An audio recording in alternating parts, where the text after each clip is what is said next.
Au cours de cette enquête, nous avons sillonné le pays pour dénicher des villes championnes de la lutte antifraude. Nous sommes allés à Nice, Orléans et Châteauroux. Châteauroux, 75 000 habitants, 5 millions de trajets par an. Jean-Charles a du mal à se souvenir de l'époque où il prenait sa voiture pour aller travailler. Car depuis quelques années, le bus est devenu son principal moyen de locomotion. Un petit bonjour au conducteur et il va s'asseoir sans valider aucun ticket. Vous n'avez pas validé votre ticket en montant dans le bus? Et non, c'est le gros avantage, c'est que le bus est gratuit, donc on rentre, on sort naturellement, en fait, sans payer. Normal, ici depuis 17 ans, les transports sont totalement gratuits.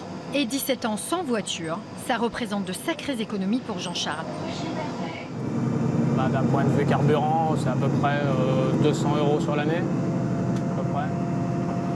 Et puis après, il y a toute l'usure de la voiture que j'arrive pas forcément à comptabiliser entre l'usure des pneus, des freins, les vidanges, etc. Donc c'est à peu près 2000 km par an. Au revoir, bonne journée. Si c'est gratuit pour Jean-Charles et tous les habitants de Châteauroux, c'est forcément que quelqu'un d'autre paye à sa place.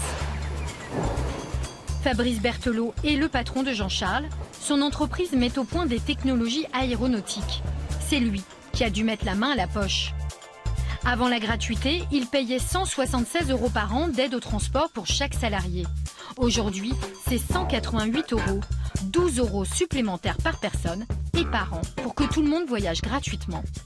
Donc ça reste effectivement un léger surcoût, mais nos salariés les plus jeunes, par exemple, nos apprentis, qui très souvent n'ont pas de voiture, peuvent venir très facilement jusqu'à PGA grâce à des transports en commun gratuits. Cet arrêt de bus, situé juste devant son entreprise, a facilité les embauches ces dernières années. Comme lui, toutes les entreprises de l'agglomération se sont vues imposer par la mairie une hausse de la taxe transport de 0,05% pour financer la gratuité.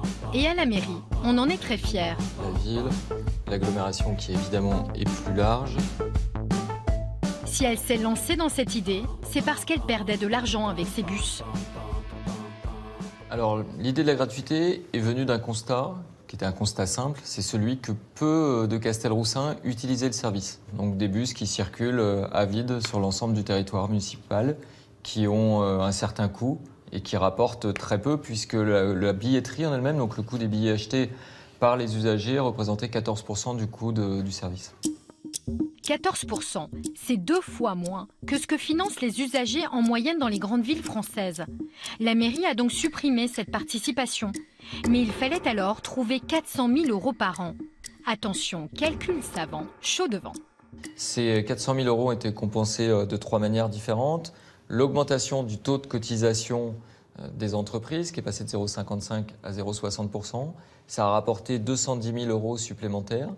L'extension des entreprises éligibles, qui n'étaient plus celles uniquement de la ville de Châteauroux, mais celles de toute l'agglomération, 90 000 € de ressources supplémentaires.